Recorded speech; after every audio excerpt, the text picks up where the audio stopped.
What is a region of interest, ROI, in neuroimaging?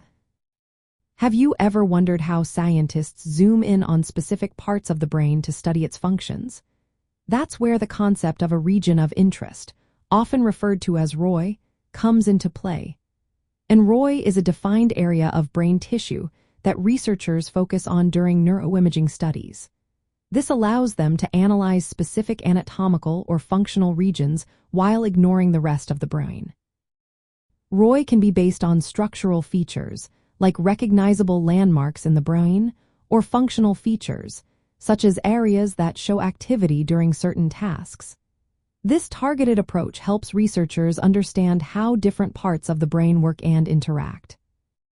There are two main purposes for defining ROI.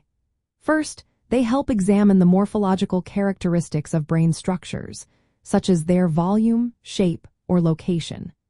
Second, they allow scientists to extract and analyze data from these regions in functional imaging studies, like functional magnetic resonance imaging or positron emission tomography scans.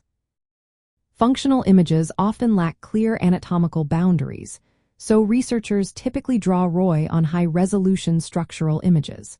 They then apply these ROI to the corresponding functional data to obtain average activity values within that region.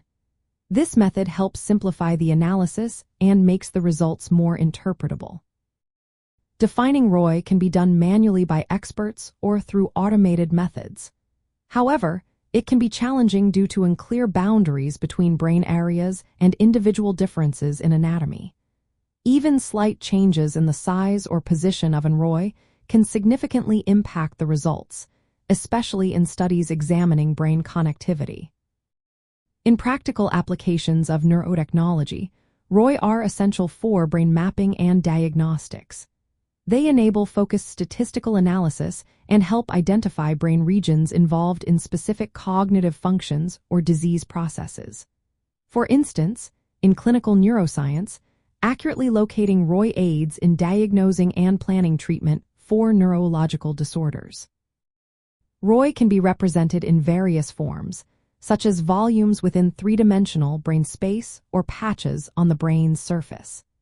Their use allows researchers to investigate brain structure and function in a targeted manner, making them fundamental tools in neuroimaging research and the development of neurotechnology. Understanding ROI is key to advancing our knowledge of the brain and improving diagnostic techniques. By focusing on specific regions, researchers can gain a clearer picture of how the brain operates and how it can be affected by different conditions.